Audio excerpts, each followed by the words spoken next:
The vanilla buttercream frosting trembled in my hands as I piped "Happy Birthday, Annabelle" onto the cake. 9 perfect roses, one for each year of my daughter's life.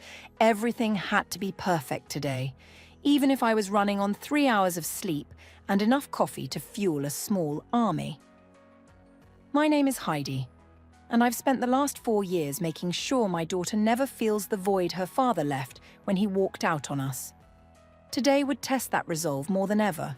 "Mom, is Daddy really coming?" Annabelle's voice carried from the living room where she was arranging party favors in rainbow order.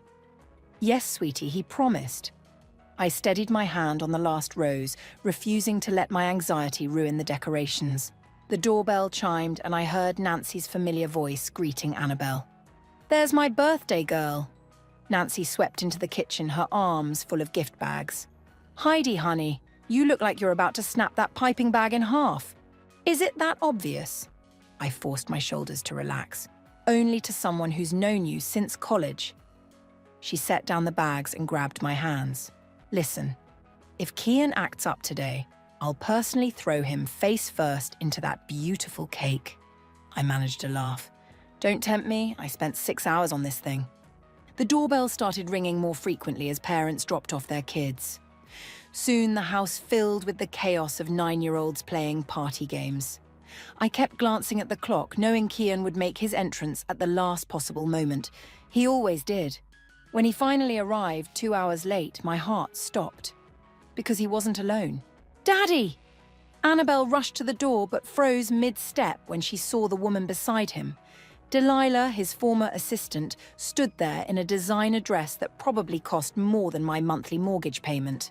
"Princess!" Kian scooped up our daughter, but his eyes locked onto mine over her shoulder. "I hope you don't mind, but I brought someone special. This is Delilah, and well..." He paused for dramatic effect, something he knew I always hated. "She's your new stepmom." The room went silent. Even the kids seemed to sense the tension, their game of musical chairs forgotten. Nancy appeared at my side, her hand squeezing my arm in silent support. "When?" The word came out stronger than I felt. "Last weekend in Vegas." Delilah's voice was honey-sweet as she showed off a ring that could probably pay for Annabelle's college tuition. "We wanted to surprise everyone." Annabelle wiggled out of Kian's arms, her face scrunched in confusion. "But Daddy, you said you were sick last weekend. That's why you couldn't come to my recital." I watched Kian's smile falter for a split second. "Princess, sometimes grown-ups have to make hard choices, but I'm here now and I brought you the biggest present ever."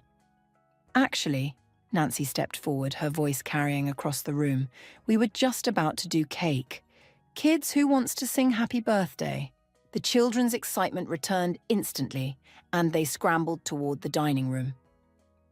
As I carried out the cake, my hands steady despite the storm inside me, I caught Kian watching me. That same smug look he'd worn 4 years ago when he'd announced he was leaving, confident that his charm and money would shield him from any consequences. But this time was different. This time, I had something he didn't know about. "Make a wish, sweetheart," I said as Annabelle beamed at her candles. She closed her eyes tight, and in that moment, I made a wish too. Not for revenge, exactly, but for justice.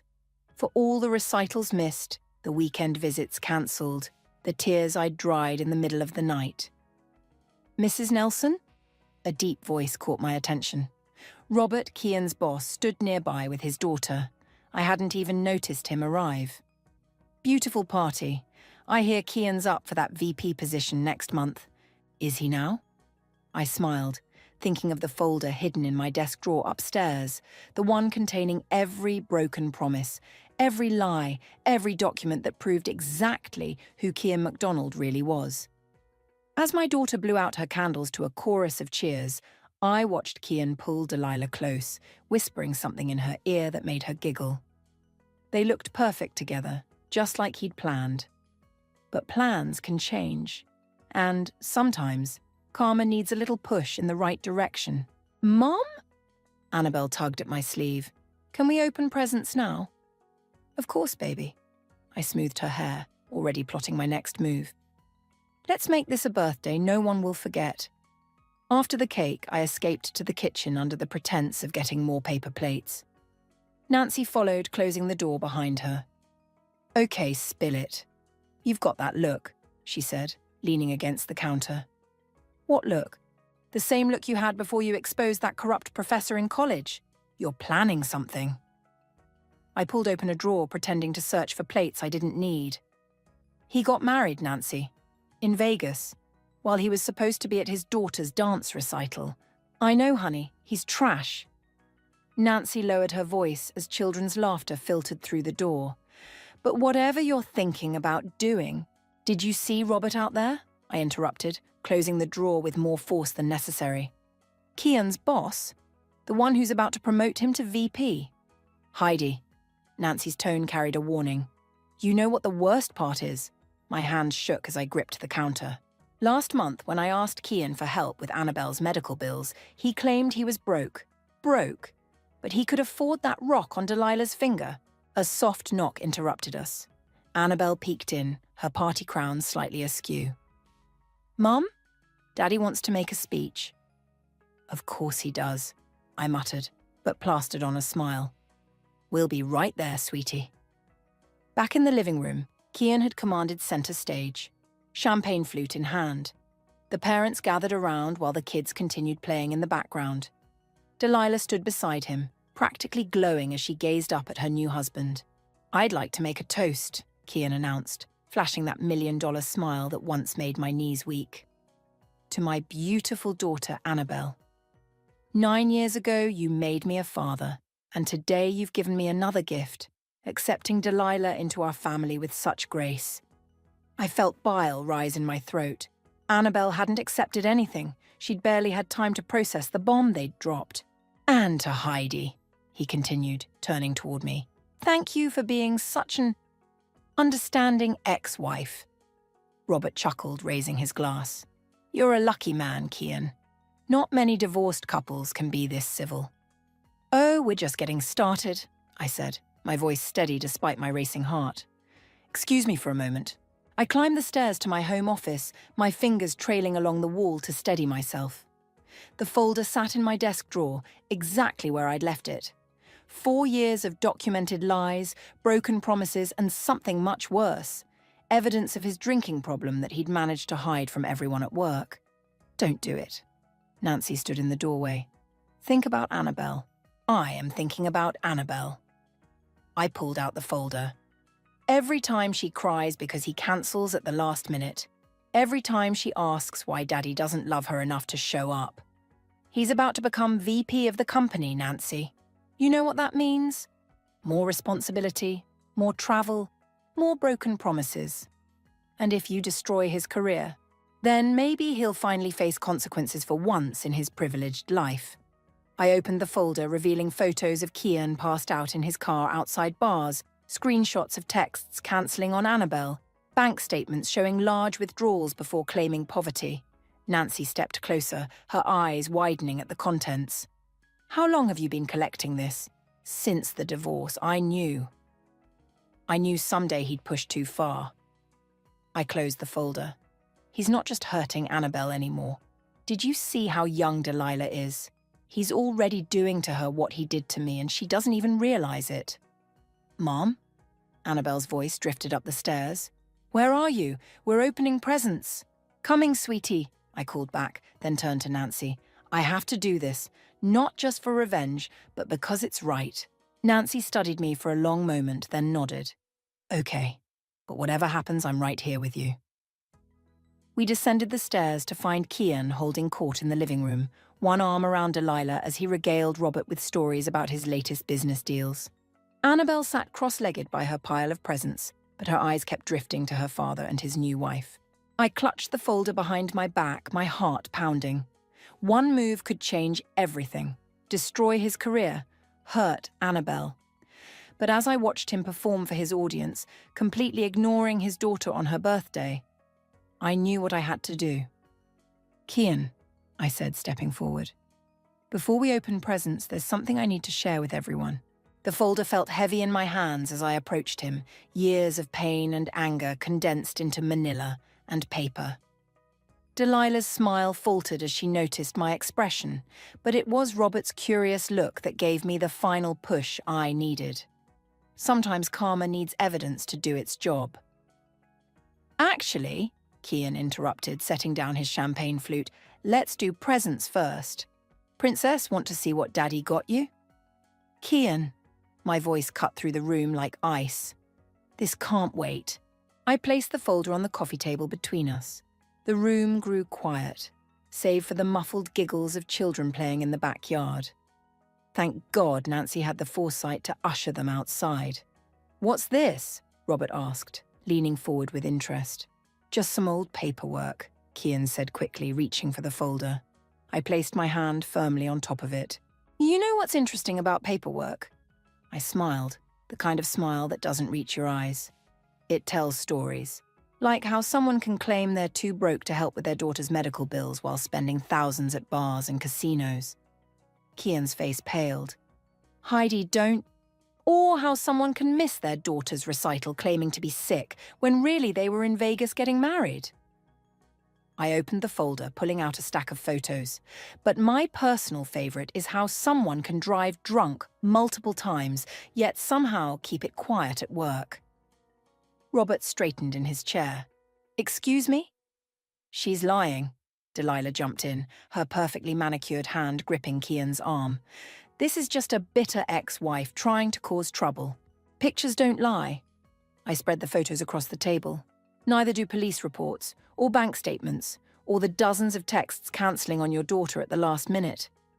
The room fell silent as Robert picked up one of the photos. It showed Kian slumped over his steering wheel outside the Red Door bar, dated just 3 weeks ago. Mum? Annabelle's small voice made me freeze. She stood in the doorway clutching her new stuffed unicorn. What's happening? Nothing, Princess, Kian said quickly. Your mum's just showing some boring grown-up stuff. Is that you in the pictures, Daddy? She stepped closer, peering at the scattered photos. Why are you sleeping in your car? Annabelle, honey. Nancy appeared behind her. Let's go check on your friends outside. I think Sarah's looking for you. But Annabelle stood her ground, her 9-year-old face set with determination. Is this why you didn't come to my recital? Were you sleeping in your car again? The silence that followed was deafening. Delilah's mouth opened and closed like a fish out of water. Robert gathered the photos with trembling hands, his face growing darker with each one he examined. Kian. Robert's voice was dangerously quiet. My office. First thing Monday morning. Robert, please! Kian stood, desperation cracking through his polished facade. I can explain everything. These photos are old, they're... 3 weeks ago isn't old, I cut in. Neither is last weekend in Vegas. You vindictive bitch, he hissed under his breath. Daddy! Annabelle gasped. That's a bad word.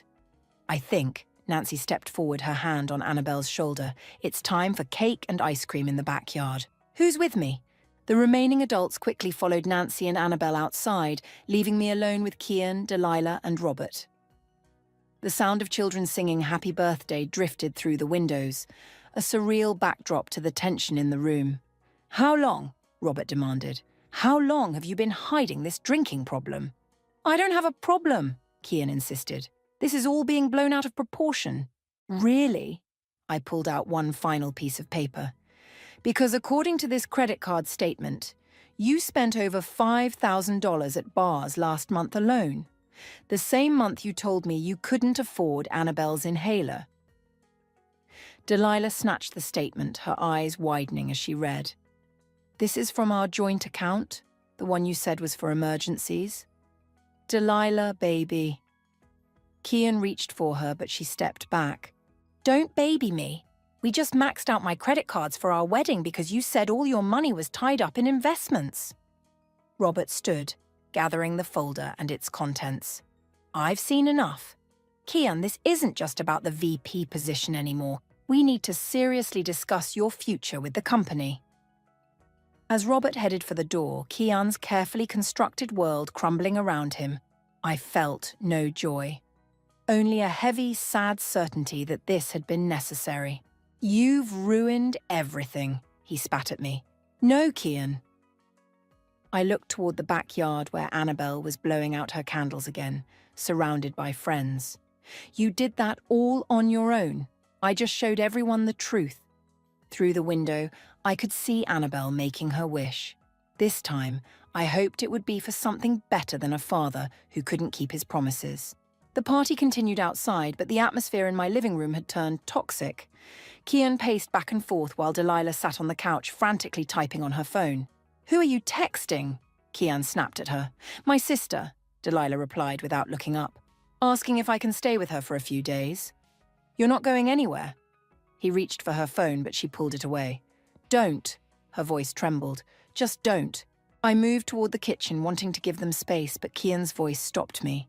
"This isn't over, Heidi." "It should be," I said, turning back. "Go home, sober up, and figure out how to be a better father." "A better father?" He laughed, harsh and hollow. "I provide for her. I buy her things. What else does a 9-year-old need?" "Time," I said. "Attention. Love. Basic things that shouldn't need explaining." A knock at the door interrupted us. Robert had returned, his face grim. "Forgot my briefcase." He paused, looking at Kian. "The board will hear about this first thing Monday. I suggest you come prepared with an explanation." "Robert, please." Kian's voice shifted to that smooth, persuasive tone I knew too well. "We've been friends for years. You know me." "Do I?" Robert retrieved his briefcase. "Because the Kian I thought I knew wouldn't drive drunk or abandon his child? I never—" "Save it for Monday," Robert turned to me. "Thank you for bringing this to my attention, Heidi. As a father myself, I can't ignore this kind of behavior." After Robert left, Delilah stood abruptly. "I need some air." She hurried outside, still clutching her phone. "Happy now?" Kian rounded on me. "You've destroyed everything I've worked for." "Everything you've worked for?" I stepped closer, anger finally breaking through. "What about what I've worked for? Do you know how many extra shifts I picked up to pay for Annabelle's medical bills? How many nights I stayed up helping her with homework while you were passed out in bar parking lots?" "Mom," Annabelle's voice made us both jump. She stood in the doorway, cake frosting smeared on her cheek. "Are you and Daddy fighting?" "No, sweetie," I started, but Kian cut me off. "Yes, we are, because your mother just ruined Daddy's job." "Kian," I hissed, but the damage was done. Annabelle's lower lip trembled. "Is that true, Mom?" Before I could answer, Nancy appeared behind her. "Hey, kiddo, Tommy's about to break the piñata. You don't want to miss that, right?" "I want to know what's happening," Annabelle insisted, her voice small but determined. I knelt down to her level. Sometimes grown-ups make bad choices, and those choices have consequences. Like when I didn't do my homework and had to miss recess. Something like that. I managed a smile, but much bigger. Through the window, I saw Delilah pacing in the backyard, still on her phone. She was gesturing frantically, and even from here I could see tears on her cheeks. "Is Delilah going to be my stepmom anymore?" Annabelle asked. Kian made a choked sound. "Of course she is. Everything's fine." "Don't lie to her," I snapped. "Not anymore." "Then you explain it," he challenged. "Explain to our daughter how you just couldn't let me be happy." Nancy stepped forward. "Okay, that's enough. Annabelle, honey, let's go join your friends." "But now, sweetie."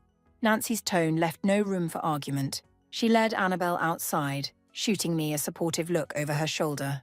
As soon as they left, Kian's phone buzzed. He checked it, his face darkening.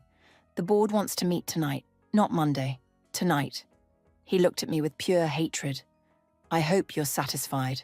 "I'm not," I said honestly. "I wish none of this was necessary. I wish you'd just been the father Annabelle deserves." Through the window, I watched Delilah end her call and wipe her eyes. She looked at her wedding ring, then slowly slipped it off her finger. "Your new wife is about to leave you," I said quietly. "Your job is in jeopardy. But you know what the saddest part is? You're still not thinking about how this affects Annabelle." "Don't tell me what I'm thinking," he growled, but his eyes darted to the window where Delilah was approaching, ring in hand. "You should go," I said. "Deal with your board meeting. Talk to your wife." but mostly figure out how to explain to your daughter why you keep choosing everything else over her. As Delilah entered, her mascara streaked and her hand clutching her wedding ring, I stepped out onto the back porch. The sound of children laughing mixed with the crack of the piñata breaking open, candy raining down like tiny meteors of joy. Sometimes the hardest consequences to face are the ones we bring upon ourselves. The party wound down as parents arrived to collect their sugar-buzzed children. Each time the doorbell rang, I held my breath, expecting Kian to reappear. He and Delilah had left an hour ago in separate cars, leaving Annabelle clutching her unopened present from them. "Can I open Daddy's gift now?" she asked, sitting cross-legged on the floor amid wrapping paper debris. "Of course, sweetie." I sat beside her, watching as she carefully unwrapped the large box. Inside was an iPad Pro, still in its sealed package. Annabelle's face lit up for a moment, then fell. "This is like the one he got me for Christmas." "What do you mean?" "The one he took back because he said it was too expensive." She pushed the box away. "Is he going to take this one back too?" Nancy, who'd stayed to help clean up, exchanged a look with me over Annabelle's head. "Hey, kiddo," she said. "Want to help me pack up the leftover cake?" "No." Annabelle's voice was firm. "I want someone to tell me what's really going on. Why did Daddy leave? Why was Delilah crying? Why did Mr. Robert look so angry?" I took a deep breath. "Remember when we talked about telling the truth, even when it's hard?" She nodded. "Well, Daddy hasn't been telling the truth about a lot of things. And today those untruths caught up with him. Like when I lied about eating cookies before dinner and you found the crumbs. Despite everything, I had to smile. Something like that. But bigger lies that hurt more people." The doorbell rang again. Through the window, I saw Robert's car in the driveway. "Nancy, could you—" "Come on, Annabelle," Nancy said quickly. "Let's go count your birthday money. Maybe we can find something better than an iPad to buy." As they headed upstairs, I opened the door. Robert looked exhausted, his tie loosened and jacket wrinkled. "I'm sorry to interrupt," he said, "but I thought you should know. The board meeting just ended." "Already?" I glanced at the clock. It had only been 2 hours. "It didn't take long. The evidence was compelling." He ran a hand through his grey hair. "We've suspended Kian pending a full investigation, the DUI incidents alone." He shook his head. "I never wanted to destroy his career," I said softly. "I just couldn't watch him hurt Annabelle anymore." "You did the right thing." Robert's voice was firm. "I have daughters too. If I'd known sooner—" A crash from upstairs made us both jump. "No!" Annabelle's voice carried down the stairs. "I want to talk to Daddy." I found her in my office, my phone in her hands, tears streaming down her face. Nancy stood helplessly nearby. "He won't answer," Annabelle sobbed. "I called 4 times." "Oh, baby." I pulled her into my arms, feeling her small body shake with sobs. "Is it my fault?" she whispered against my shoulder. "Did I do something wrong?" "No," I said fiercely. "None of this is your fault. Your daddy. He's dealing with some grown-up problems right now." "Problems he created himself," Nancy added, then winced when I shot her a look. Robert cleared his throat from the doorway. "Annabelle, may I say something?" She lifted her tear-stained face and nodded. "Sometimes," he said, kneeling to her level, "grown-ups make mistakes, big ones, and when they do, they have to face consequences. But that doesn't mean they don't love their children." "Then why won't he answer?" she demanded. "Because," I said, smoothing her hair, "right now he's probably feeling very scared and angry, but that's about him, not you. Never you." My phone buzzed in Annabelle's hand. A text from Delilah. "I'm at my sister's. The ring is in his mailbox. I'm so sorry about everything." "Is that Daddy?" Annabelle asked hopefully. "No, sweetie." I took the phone gently. "But you know what? It's still your birthday. And we have leftover cake, and Nancy's here, and you haven't even opened half your presents yet." "I don't want the iPad," she said suddenly. "Can we take it back?" "Of course. And buy books instead?" I hugged her tighter, proud of her resilience, even as my heart broke for her pain. "We can buy all the books you want." Robert stood, straightening his tie. I should go. Heidi will be in touch about the investigation. After he left, Nancy brought up 3 slices of cake, and we sat on the floor of my office, eating straight from the plates like we were all 9 years old.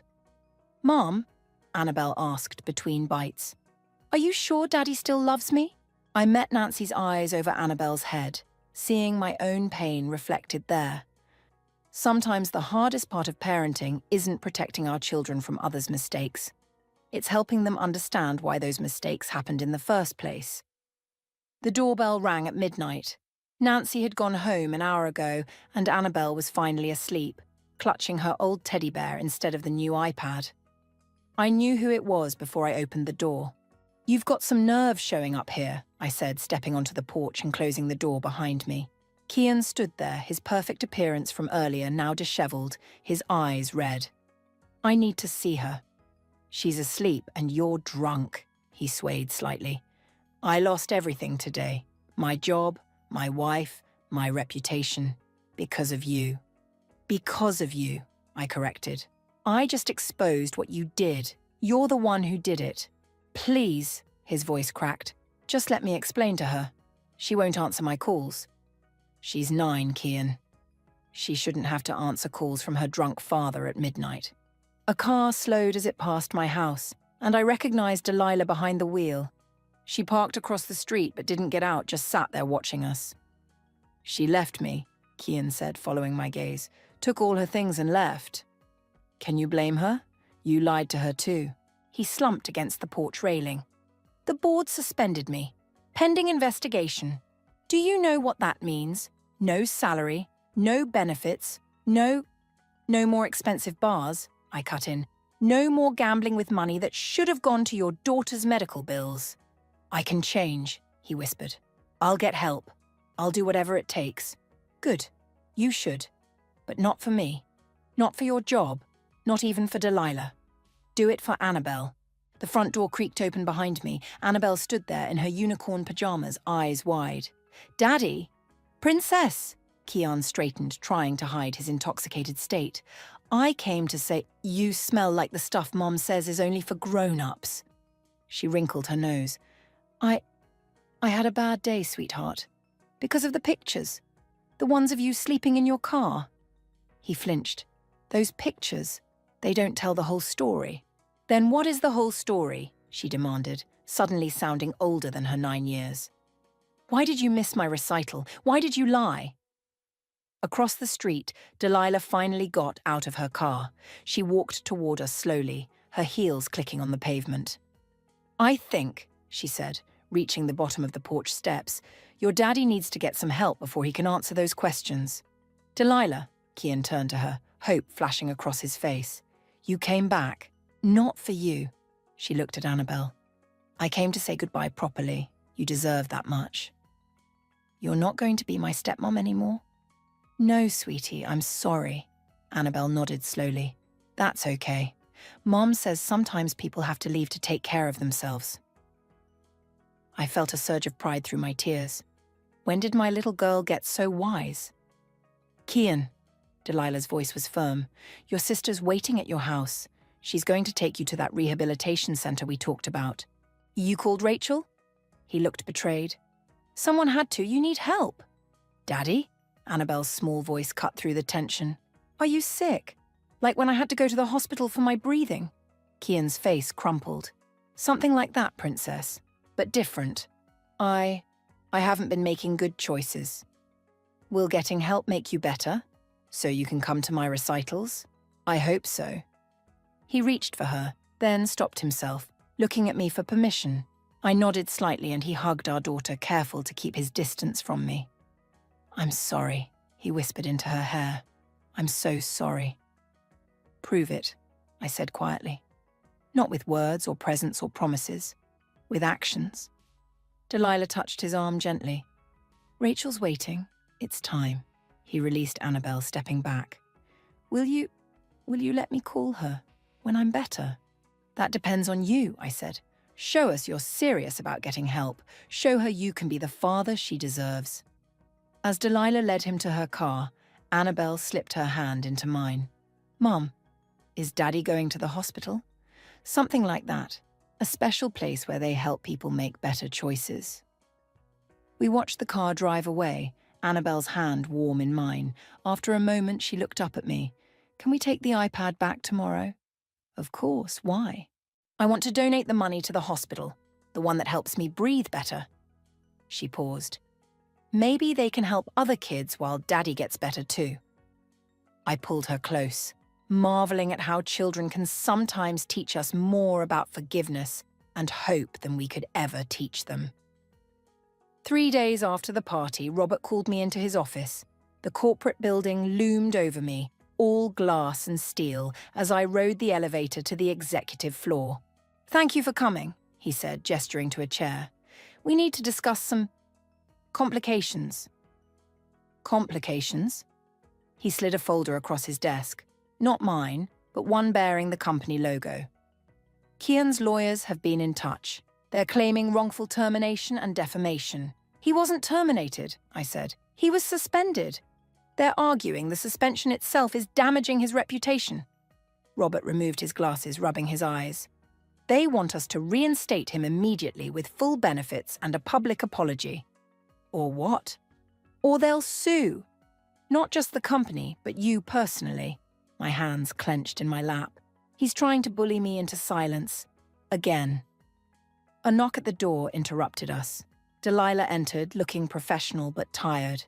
Sorry I'm late, she said, taking the seat next to me. Traffic was horrible. You asked her to come? I turned to Robert. I asked to come, Delilah corrected, because I have something you both need to see. She pulled out her phone, scrolling through it before placing it on the desk. A video played. Kian in their kitchen, clearly drunk, ranting about the company, about me, about everyone he felt had wronged him. I recorded it the night before Annabelle's party, Delilah said quietly. I was scared.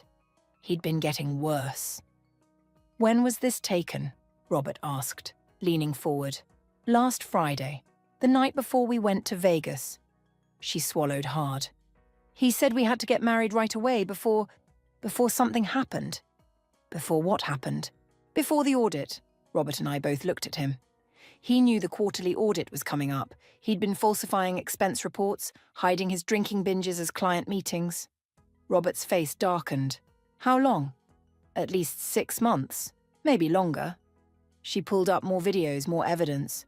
I started documenting everything after I found him passed out in his office one morning. I thought I could help him change. By marrying him? I couldn't keep the edge from my voice. By giving him an ultimatum. Get help or I'd show these to the board. She met my eyes. But then he dragged me to Vegas instead. Said everything would be fine if we just got married right away. I was stupid enough to believe him. Robert stood, pacing behind his desk. This changes everything. With this evidence, the lawsuit won't stand. There's more, Delilah said. The night of the party, after the board meeting, he didn't go to the rehabilitation center. His sister waited for hours, but he never showed up. My blood ran cold. Then where is he? At the Red Door Bar. He's been there every night since. She showed us a final photo. Kian slumped at the bar, dated just last night. He's spiraling, and I'm worried he'll do something desperate. Like sue everyone who tried to help him, I said bitterly. Like hurt himself. Or someone else. Delilah's voice cracked. He keeps talking about making things right, but his idea of right is scary. Robert picked up his phone. I'm calling our legal team. With this evidence, we can file a countersuit and... No, I interrupted. No more suits. No more legal battles. I stood up. I'm going to the Red Door. Heidi, don't! Delilah grabbed my arm. He's dangerous right now. He's Annabelle's father. And he's drowning. I pulled free. Sometimes rock bottom needs a witness.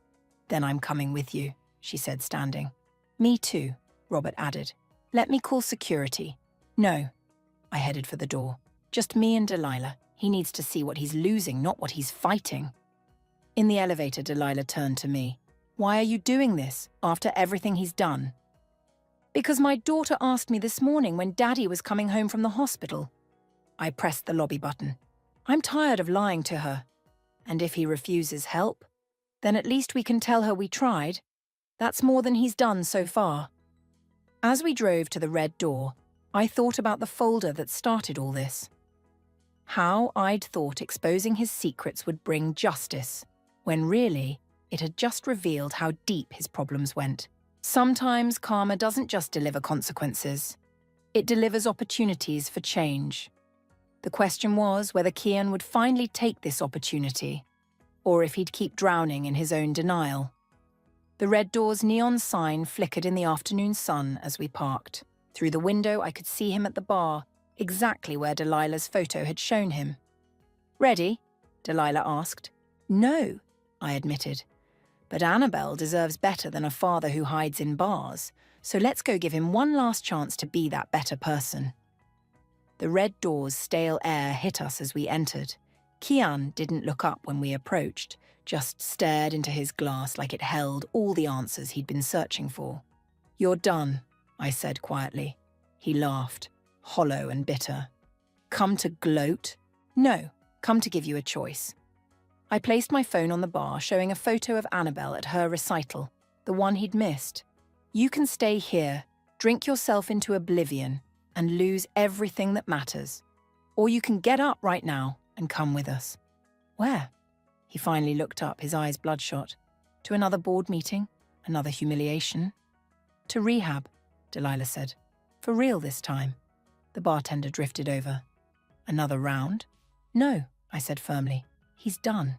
"You can't decide that for me," Kian snapped. "No, but Annabelle can." I played a video on my phone, Annabelle sitting on her bed, recorded this morning. "Hi, Daddy," her voice rang clear through the speaker. "Mum says you're sick, like when I can't breathe right. Remember when you took me to the hospital and said the doctors would make me better? Maybe other doctors can make you better too. I miss you." Kian's hand shook as he reached for the phone. "Turn it off. She made me promise to show you." I let the video play. "She said maybe you just needed to remember what matters." "I don't deserve her," he whispered. "No, you don't," Delilah agreed. "Not right now, but you could. The lawyers..." "Drop the lawsuit," I cut in. "Use that money for treatment instead. Show her you can be better." He stared at his glass for a long moment. "What if I fail?"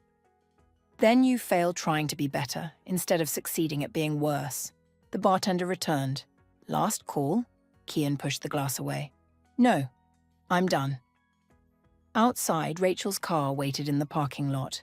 She stepped out, relief washing over her face when she saw her brother walking under his own power. "The center has a bed ready," she said. "They can take you now." Kian turned to me. "Will you tell her that I'm really going this time?" "I'll tell her you're fighting to get better. The rest is up to you." "I'll send you updates," Rachel promised as she helped him into the car. "Weekly reports if you want them." "No," I shook my head. "Let him earn the right to give updates himself, when he's ready." As Rachel's car pulled away, Delilah touched my arm. "Why did you really come today?" "Because revenge wasn't the answer." I watched the car disappear around the corner. "Annabelle deserves to know we tried everything before letting go." My phone buzzed. A text from Nancy. "Annabelle's asking about dinner. Everything okay?" "Want to grab pizza?" I asked Delilah. I know a 9-year-old who'd love to hear how her father's finally getting help. She smiled, tears in her eyes. "I'd like that." At home, Annabelle launched herself into my arms. "Did you find Daddy? Is he going to the hospital?" "Yes, baby, he's getting help." "Real help this time," Delilah added, setting the pizza on the counter. Nancy raised an eyebrow at Delilah's presence, but said nothing as Annabelle dragged her new almost stepmom to see her book collection. "You know this might not work," Nancy said quietly. "I know. But she needs to see we tried, that sometimes love means making hard choices. Like showing those photos. Like giving someone a chance to change, even when they've hurt you." Annabelle's laugh drifted from her room as she showed Delilah her favorite stories. Stories about redemption, about second chances, about people choosing to be better. My phone buzzed again. A message from Robert. "Board-approved medical leave for Kian. Treatment fully covered. You did the right thing." I watched Annabelle teaching Delilah her special pizza eating technique, folding it just so to catch all the toppings. two people connected by a man who'd hurt them both, finding comfort in each other's strength. "Mom," Annabelle called, "can we read my new book? The one about the dad who learns to be brave?" "Of course, baby." As I joined them, watching my daughter snuggle between me and the woman who could have been her stepmother, I realized something important. Sometimes the biggest act of revenge isn't exposing someone's secrets or destroying their life. Sometimes it's showing them exactly what they could lose, then giving them one last chance to save it. "Read the part about being brave again," Annabelle requested, her eyes heavy with sleep. And so we did. 3 people bound by love for a little girl, hoping that somewhere across town, her father was finally finding the courage to be brave too.